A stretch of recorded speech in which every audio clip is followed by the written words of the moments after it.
देखिए, आज मैं एक बहुत अहम मुद्दे को आपके सामने लेकर आया हूँ।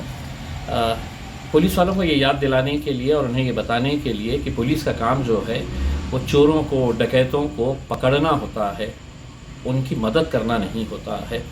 मैं ऐसा क्यों कह रहा हूँ कि मेरे सामने 6 महीने पहले एक ऐसा मैटर आया कि एक लड़का जो मेहनत करके ट्रक में माल भर के सिर्फ सप्लाई करने का काम करता था स्टील का, दिन दहाड़े उसकी ट्रक चोरी हो जाती है। ये है जालना का रहने वाला शेख मुदस्सिर। ये गरीब घर से ताल्लुक़ रखता है, मेहनत करके यहाँ तक पहुँचा।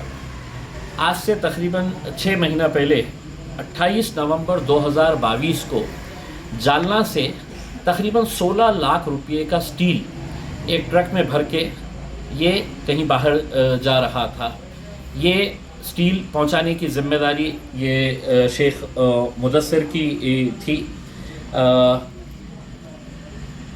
ये ट्रक जब निकलती है यहाँ से तो नासिक के करीब ये दिन दहाड़े ये पूरी की पूरी ट्रक गायब हो जाती है। यानी कि 16 लाख रुपये का उसके अंदर स्टील होता है, वो स्टील समेत ये ट्रक चोरी हो जाती है, गायब हो जाती है।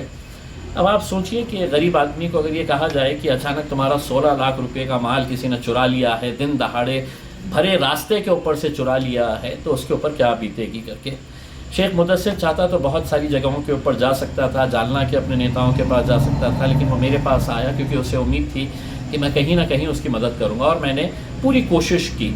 मैंने थाने के एसपी से, नासिक के पुलिस कमिश्नर से, जितने भी टॉप ऑफिसर्स हैं उन सब से बात किया, उन सब को पूरी डिटेल्स बताया, सीसीटीवी फुटेज उनके पास दिया कि यहाँ से ये ट्रक कैसे चोरी हुई है, पूरा सीसीटीवी के अंदर दिख रहा है करके। लेकिन किसी ने भी इस मामले में संजीदगी से नहीं लिया, क्योंकि ये गरीब आदमी है, इसका कोई ऐसा प्रेशर वो नहीं ले सकते थे कि जिसकी वजह से वो पूरा इन्वेस्टिगेशन करते थे। मेरे बोलने के बावजूद भी जितने वरिष्ठ अधिकारी थे सभी ने इस केस को मानो इस तरह से वो हटा दिया कि 16 लाख रुपये अगर चले गए हैं तो हमें क्या लेना देना है करके।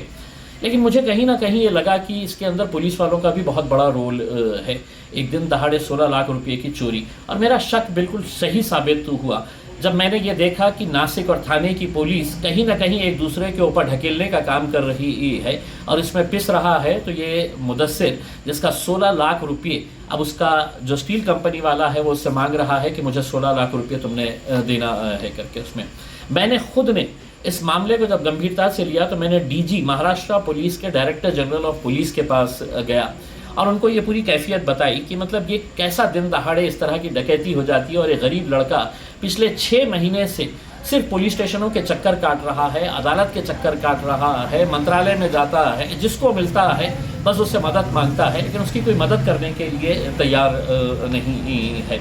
आखिरकार मैंने सोचा कि क्यों ना ये पुलिस वालों को शर्मिंदा किया जाए।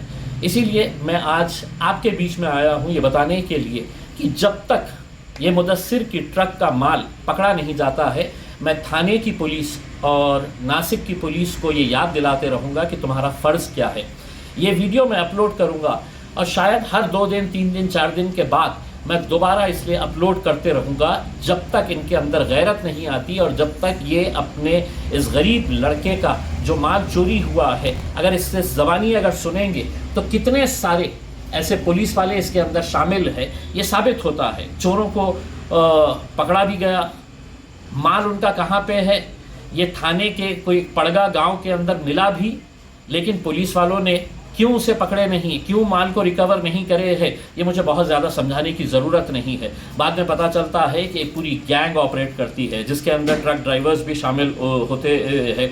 दिन दहाड़े ट्रक के ट्रक गायब हो जाते हैं। 2 ट्रक्स इस चोरी के अंदर है तो गायब हो गए हैं। 16 लाख रुपये का माल गायब हो गया है। अब बेचारा मुदस्सिर क्या करे, तो मुदस्सिर सिर्फ पुलिस स्टेशनों के चक्कर मारता रहे। इसीलिए मैं महाराष्ट्र के डीजी साहब को, महाराष्ट्र के उप मुख्यमंत्री देवेंद्र फडणवीस साहब को, थाने के पुलिस ऑफिसर्स को और नासिक के पुलिस ऑफिसर्स को अपना फ़र्ज़ याद दिलाना चाहता हूँ कि जिस वर्दी के अंदर आप काम कर रहे हैं वो बहुत इज़्ज़त वाली है, उस इज़्ज़त को बरकरार रखिएगा। और अगर आप इस लड़के को इंसाफ नहीं दिलाएंगे तो मैं आपको बार बार बार बार बार बार ये याद दिलाता रहूँगा कि इस लड़के के साथ जो नाइंसाफ़ी हुई है उसके लिए मैं पूरी ताकत के साथ खड़े रहूँगा। इस मुद्दे को मैं पूरे कागजात के साथ पार्लियामेंट के अंदर भी उठाऊँगा और बताऊँगा कि किस तरीके से गरीबों के साथ इस तरह का व्यवहार होता है। अगर कोई अमीर की अगर कोई गाड़ी चोरी हो जाती तो पूरा पुलिस डिपार्टमेंट हरकत में आ जाता था, लेकिन मुदस्सिर एक गरीब घर से ताल्लुक़ रखता है।